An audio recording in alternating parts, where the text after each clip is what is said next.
이번 일로 좋은 모습을 못 보여드리자 국민들께 정말 송구스럽고 죄송하게 생각합니다. 특검의 1차 칼날을 피했던 이재용 부회장이 두 번째 공격은 막아내지 못했습니다. 특검이 이번에 충분히 준비를 하였다는 점만 말씀드리도록 지난달 하겠습니다. 19일 이재용 부회장을 태우고 서초 사고로 돌아왔던 처음엔 승용차는 빈 차로 귀사하게 됐습니다. 청취자 황창선님은 경제정의가 실현되는 것 같습니다 하셨고, 최봉길님은 아니 총수가 없어서 경영이 안 된다고요. 이건 뭐 지나가던 속아웃을 일입니다. 임원들의 판단력 이재용 부회장 정도는 다 있다고 생각한다. 여러 가지 의견들, 여러분 이재용 부회장의 오늘 아침 구속 속보 들으시고 여러분의 의견, 입장 자유롭게 보내주시고요. 우리는 이분 먼저 만나겠습니다. 바로 김경진 의원입니다. 검찰 출신이고요. 국회 탄핵소추 위원이기도 하지요. 이재용 부회장의 구속이 어떤 의미를 갖는지 이걸 일단 하나 짚어봐야 될 것 같고, 특검 수사에 남은 쟁점들은 뭔지도 짚어보겠습니다. 김경진 의원님 안녕하세요. 네, 안녕하십니까. 구속 예상하셨습니까? 예, 예상했습니다. 아니 지난번에도 예상하셨는데 안 됐던 뭐 이런 건 아니에요? 지난번에도 구속이 발부될 걸로 봤죠. 예. 그랬는데 그때는 법원이 예상을 깼고요. 이번에는 예상대로 됐는데, 다만 이번에도 이 삼성의 로비력이 막강하다. 그리고 법원이 이번에도 삼성 앞에서 절반의 무릎을 꿇었다라는 것을 확연히 느꼈습니다. 아니 그게 무슨 말씀이에요? 이게 79년 창업 이래 첫 총수의 구속인데 법원이 절반의 무릎을 꿇었다니요? 그러니까 박상진 삼성전자 대외협력부문 사장을 불구속 처리를 하지 않았습니까? 박상진은 불구속, 이재용은 예. 구속 이렇게 됐죠. 반반 됐죠. 예, 근데 박상진 불구속 사유가 예.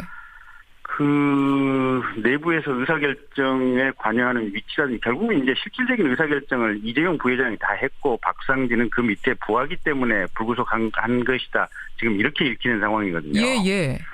근데 문화계 블랙리스트 사건을 보면 김기춘, 조윤선, 또 청와대 비서관들, 또 문체부 장관, 차관 줄줄이 다 구속됐지 않습니까? 그렇죠. 거기에 비추어 봤을 때 이번 삼성전자 국민연금과 관련, 국민연금 의사결정과 관련한 뇌물 제공 이 사건, 예.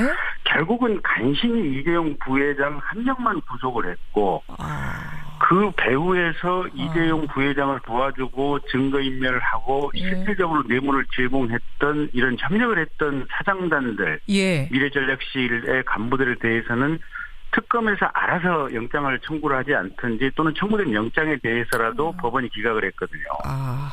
그래서 여전히 삼성의 힘은 막강하다. 블랙리스트 수사, 블랙리스트의 경우와 비추어 봤을 때 똑같이 적용시킨다면 지금 박상진 사장도 구속이 됐어야 마땅하다라고 보시는 거군요. 그렇죠. 그러니까 매번 검찰이나 특검에서 삼성 이재용 부회장이 조사를 받고 나가자마자 가는 것이 지금 미래전략실로 가서 이게 긴급회의를 소집하는 거 아니겠습니까? 그랬었어요. 예, 소집하고 나서 하는 얘기가 뭡니까? 자신들은 정당하고 떳떳하다라고 예. 변명의 일성을 하는 거 아닙니까? 예. 그러면 그 안에서 나눴던 얘기들이 뭐겠습니까? 뭐 이렇게 저렇게 특검에서 조사받은 내용 분석해보고 예.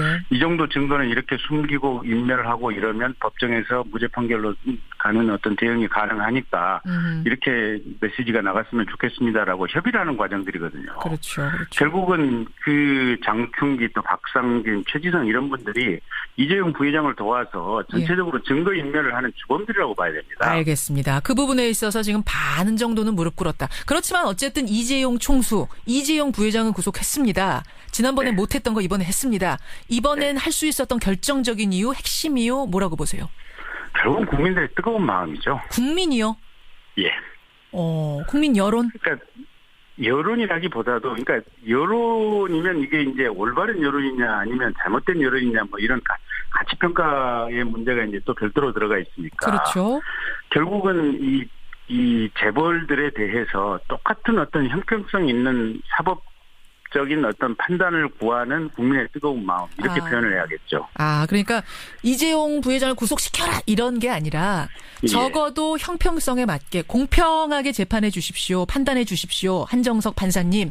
이 바람이 있었거든요. 이게 적용됐다. 그렇죠. 그러니까 우리 대한민국 사회가 삼성 앞에서는 계속해서 모든 형사사건에서 무기력했지 않습니까? 그렇죠.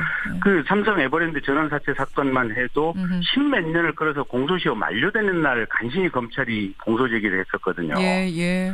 그리고 그렇게 해서 이건희 회장 재판받고 이게 집행유예 받자마자 보름 만인가 이명박 대통령이 사면 처리를 했습니다. 예.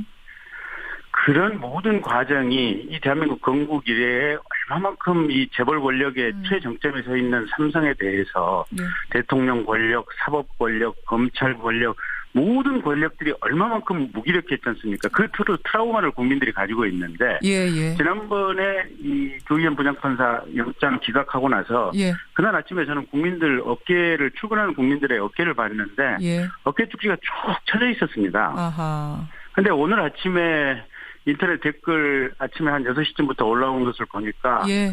굉장히 이게 기쁘다, 당연하다 이런 내용들이 줄을 이루고 있는데 예. 대한민국 국민들이 그렇게 모진 국민들이 아니거든요. 누가 구속돼서 기뻐하는 아니, 이런 맞아요. 시선을 가진 국민들이 아닙니다. 지금 청취자 2458님도 이 이야기가 삼성 망해라라든지 삼성 잘못되라 이런 얘기는 절대 아니다. 예. 오히려 더 잘 되라. 공평하게 이제 정경유착 고리 끊고 잘 되라라는 의미로 해석해야 될 것이다. 이런 문자 들어오네요. 그러니까요. 대한민국 국민들이 누가 안 되면 같이 눈물을 흘리고 같이 안타까워하고 이런 심성을 가진 게 대한민국 국민들인데 그렇죠. 유독 삼성이 이 권력 앞에서 당당하게 또 어떤 사법 권력을 왜곡시켜 왔던 과거의 트라우마 때문에 예, 예. 국민들이 이번만은 제대로 된 어떤 이 사법 권력 집행의 모습을 보고 싶다. 예. 그 염원이 지난번에 영장 기각된 이후에 법원에 아주 강렬하게 전달이 됐고 예, 예. 결국은 법원도 그 국민들의 마음을 읽은 것이 아닌가 그렇게 생각이 듭니다. 그렇게 보세요. 물론 재판 내용도 이번에 영장 발부된 것이 예. 이런저런 어떤 증거관계라든지 도주및 증거인멸의 우려를 보면 당연히 타당한 것이고요. 법리적으로도 많이 보강이 된 거죠?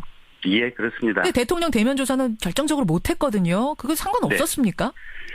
그게 이제 실제 그 대통령과 이루어졌던 부분이 있고 예. 또 최순실 씨라든지 정유라 씨 또 예. 그 사이에 중간에 이제 박상진 씨라든지 장충기 삼성그룹과 이루어진 부분이 있고 그렇죠. 예, 대통령과 직접 이루어진 부분은 조사를 못했다고 하지만 예. 실은 안종범 수석이라든지 이런 분들이 대통령의 지시를 받아서 이행을 한 측면들이 있지 않습니까? 수첩도 나왔고요. 예, 그리고 나서 수첩 39건이 추가로 새로 나왔고. 나왔죠. 예. 예.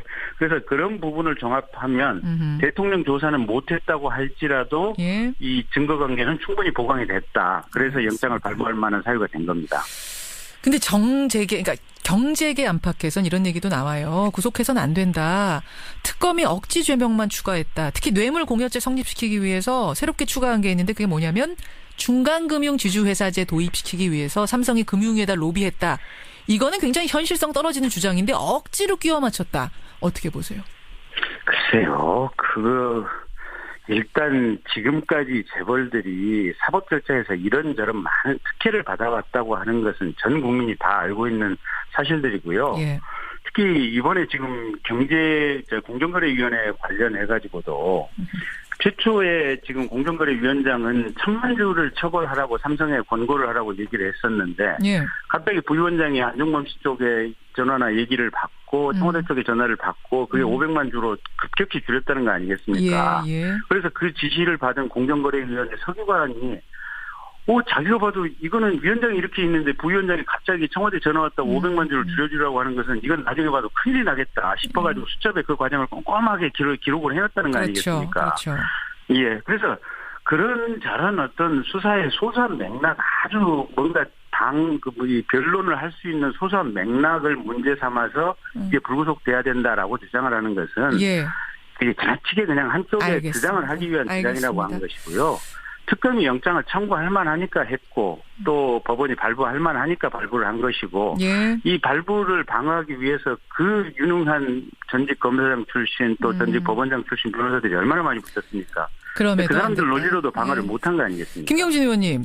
네. 이제 구속은 됐어요. 그리고 20일 동안 수사할 수 있는 거죠. 구속해놓은 네, 채로. 그렇습니다. 근데 특검은 2월 28일이면 문 닫아야 되지 않습니까? 황교안 대행이 연장을 해주면 연장 안 시켜주면. 연장 안 시켜주면 문 닫아야죠. 그렇죠. 그럼 어떻게 되는 겁니까 이거? 2월 27일까지 기소를 해야죠. 일단. 목표는 일단 27일로. 예. 황 총리를 압박하는 카드가 될 수 있을까? 저는 그 질문 드리고 싶어. 아니, 이재용 부회장 같은 거물을 지금 구속해놨는데 우리가 조사할 시간이 부족하다. 그러니 더 연장시켜 주시오라는 어떤 압박의 명분이 될까요? 특검 측으로서는. 그러니까 압박이 아니고 예. 그러니까 특검 수사기간 연장은 당연한 겁니다. 아하. 그러니까 지금 우병우 씨 수사도 안 됐고 예. 또 의료농단 부분도 수사가 거의 이루어지지 않았고 예. 특검이 수사할 이 대상은 아직도 많이 남아 있는데 지금 이재용 씨에 대한 어떤 수사, 추가 수사, 재벌에 대한 추가 수사 이 문제 말고도 더 많이 있는 이런 상황들이거든요. 예, 맞죠. 그런데 황교안 대행이 이렇게 수사 더 하지 마라라고 결정을 하는 것은 합리적인 사리에 맞지 않는 거죠. 아니, 특검법에 이미 연장하도록 돼 있는데 예, 승낙만 하면 되는 건데 이 승낙을 안 할 명분 찾기가 더 어려울 거라고 보시는 거군요. 그러니까 당연한 상식으로 연장을 승인해줘야 맞는데 예. 딱 하나 우려되는 부분은 황교안 총리의 대통령 출마설이 나오고 있지 않습니까? 그렇죠. 예, 그러면서 본인이 내가 보수의 아이콘으로 자리를 잡아야겠다. 예. 그러면 특검 수사기간 연장을 불허함으로써 예. 이 보수층의 마음을 사로잡고 그래서 자기의 어떤 본인의 정치적인 입지를 다져야겠다. 이런 잘못된 생각을 함으로써 후계 수사기간을 연장을 불허하지 않을까 그런 우려가 있는 것은 사실입니다. 그거 하나가 변수라는 말씀. 정상적인 판단이라면 합리적인 판단이라면 명분 없다는 말씀. 그리고 이제 황교안 대행도 검사 출신인데요. 예. 저도 검사 출신이고 예. 검찰 내부에서 이 검찰 중간관리자 이상부터 이제 실무 검사가 수사 기간을 연장하겠다고 결재를 가지고 왔을 때 예. 단 한 번도 이걸 불허하는 적을 검찰 내부에서 본 적이 없습니다. 수사하겠다는 검사한테 그만해라고 하는 상사는 없다고요? 예, 그렇습니다. 알겠습니다. 그래서 그런 것들이 황교안 대행도 수십 년간 이제 검사로서 몸에 배웠기 때문에 예. 당연히 연장을 해줘야 된다라고 생각을 하는 것이 아주 정상적인 어떤 직업에 따른 사고의 습관이고요. 예.